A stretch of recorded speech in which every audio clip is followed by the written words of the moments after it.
Hi friends, welcome back to Mahabharata series episode number 21. నా ముందు వీడియోలో పాండురాజు కుంతిని మాదిరిని వివాహం చేసుకోవడం, వేట నిమిత్తము అడవికి వెళ్ళడం, సంగమిస్తున్న జింకలను బాణంతో కొట్టడం వల్ల శాపం కలగడం, పాండురాజుకి పుత్రులు కలిగే అదృష్టం కలగకపోవడం, బ్రహ్మలోకానికి వెళ్ళాలనుకున్న పాండురాజుకి పుత్రులు లేని కారణంగా ప్రవేశం లేకపోవడం, ఆ తర్వాత ఏం జరిగింది అన్నది ఈ వీడియోలో చెప్పుకుందాం. Let's get into the video. Panduraju తన మనసులో ఇలా అనుకుంటున్నాడు.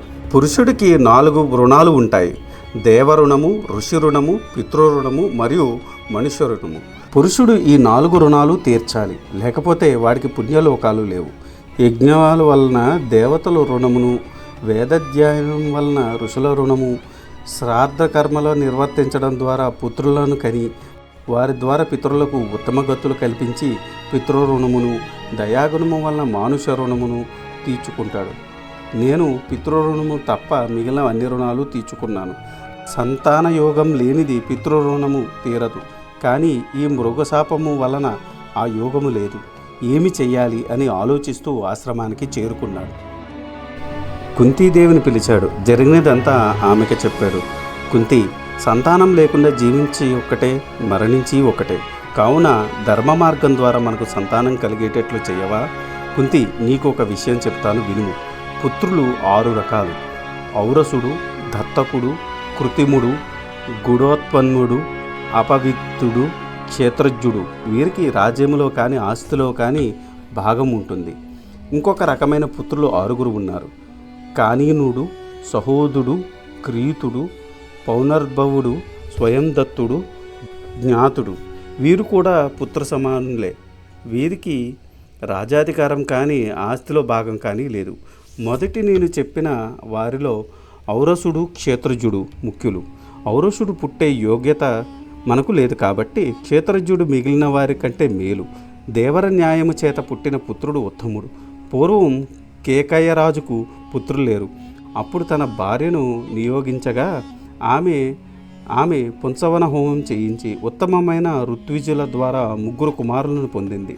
కాబట్టి ఔరసులు పుట్టడానికి అవకాశం లేనప్పుడు క్షేత్రజులే మేలు అన్నాడు పాండురాజు. దానికి కుంతి, మహారాజా, నేను మీ ధర్మపత్నులము, మనసులో కూడా పరపురుషులను తలుపము. అలాంటప్పుడు వారితో కలిసి సంతానం ఎలా పొందగలము? కానీ నీ వలననే మాకు సంతానం కలుగుతుంది. ఎలా అంటే, పూర్వవంశంలో ఋష్వితాసుడు అనే రాజు 100 అశ్వమేధ యాగాలు చేశాడు. లోకంలో ఉన్న రాజులందరినీ జయించాడు. కానీ ఆయనకు కామం ఎక్కువ. మితిమీరి కామసుఖాలు అనుభవించి క్షయరోగంతో మరణించాడు. ఆయన భార్య భర్త పక్కనే కూర్చొని ఏడుస్తూ ఉంది. అప్పుడు వృషితాసుని శరీరం నుండి ఒక మాట వినిపించింది: నీవు బహిష్టు అయిన 8వ రోజు కానీ 14వ రోజు కానీ పడక మీద పడుకొని నన్ను స్మరించుము. నేను నీతో సంగమిస్తాను, నీకు పుత్రులు కలుగుతారు అని వినిపించింది.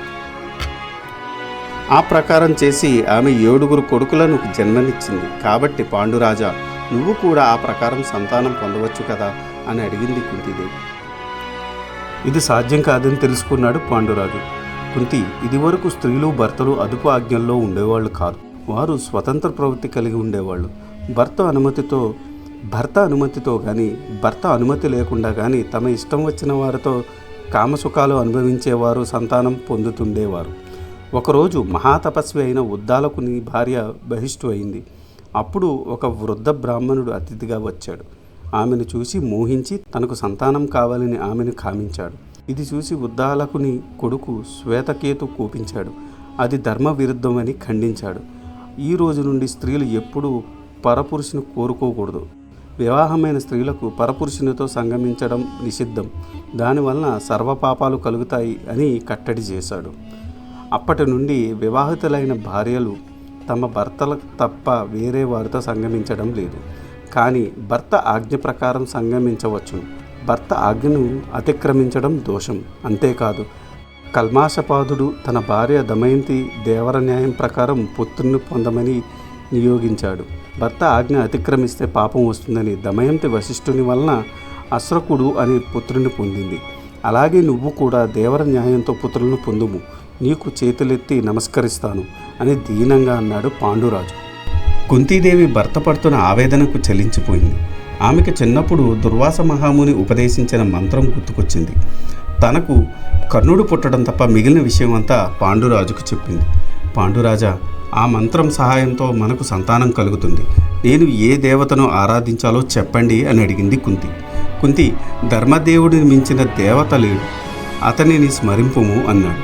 అలా భర్త చేత నియోగించబడిన కుంతి శుచి అయిన ధర్ముడిని మనసారా ధ్యానించింది. ధర్ముడు ఆమెకు ప్రత్యక్షమయ్యాడు. అతని దయ వలన కుంతీదేవి గర్భం ధరించింది. 1 సంవత్సరం కాలం పూర్తి కాగానే ఒక కుమారుడు జన్మించాడు. ఆకాశవాణి ఆ బిడ్డకు యుధిష్ఠిర అని నామకరణం చేసింది.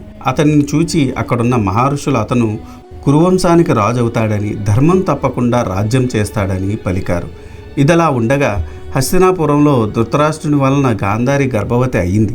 అది కూడా కుంతీదేవి కన్నా ముందే గర్భవతి అయింది. కానీ ఎంతకు ఆమె ప్రసవం కాలేదు. ఇంతలో కుంతీదేవికి యుధిష్ఠిరుడు పుట్టాడని వార్త తెలిసింది. అది విని భరించలేక గాంధారి తన కడుపు మీద కొట్టుకుంది. ఆమెకు గర్భస్రావం అయింది. అది విని కృష్ణద్వైపాయనుడు హస్తినకు వచ్చాడు. వెంటనే ఆ మాంస ఖండములను 101గా విభజించి వాటిని నేతి కుండలలో పెట్టి కాపాడమని, ఆమెకు 100 మంది పుత్రులు 1 పుత్రిక కలుగుతారని చెప్పాడు. గాంధారి తను చేసిన పనికి చింతించి కృష్ణద్వైపాయనుడు చెప్పినట్టు చేసింది. అక్కడ శతశృంగ పర్వతం మీద ఉన్న పాండురాజుకు మరొక కొడుకు కావాలనిపించింది. కుంతిని చూసి, కుంతి, ఈసారి నువ్వు వాయుదేవుని స్మరించు. కుంతీదేవి భర్త మాట ప్రకారం వాయుదేవుడిని ప్రార్థించింది. ఆయన దయ వలన గర్భం ధరించింది. 1 సంవత్సరం తిరగగానే ఆమెకు వాయుదేవుని అంశతో అమిత బల సంపన్నుడమైన పుత్రుడు జన్మించాడు. ఆకాశవాణి ఆ బిడ్డకు భీమసేనుడు అని నామకరణం చేసింది. ఇక్కడ భీముడు పుట్టినరోజే హస్తినాపురంలో కలి అంశతో దుర్యోధనుడు జన్మించాడు. తర్వాత రోజుకు ఒక్కొక్కరు చొప్పున 100 కుమారులు జన్మించారు. 101వ పిండము పగులుగా అందులో నుండి దుస్సల అనే కూతురు పుట్టింది. ధృతరాష్ట్రుడికి వైశ్య కులమునకు చెందిన మరొక భార్య వలన యుయుత్సుడు అనే కొడుకు పుట్టాడు. దుర్యోధనుడు పుట్టినప్పుడు అనేక దుశ్శకనాలు గోచరించాయి. ఆ దుశ్శకనాలను చూసి భీష్మాదులు కలత చెందారు. భీష్ముడు, విదురుడు, బ్రాహ్మణులు వచ్చి ఇలా అన్నారు: ధృతరాష్ట్ర మహారాజా, దుర్యోధనుడు పుట్టినప్పుడు అనేక దుశ్శకనాలు గోచరించాయి. కులనాశనకారుడు అయిన దుర్యోధను వదిలేసి కులమును రక్షించరాదా? నీకు 100 మంది పిల్లలు ఉన్నారు కదా అని పలికారు.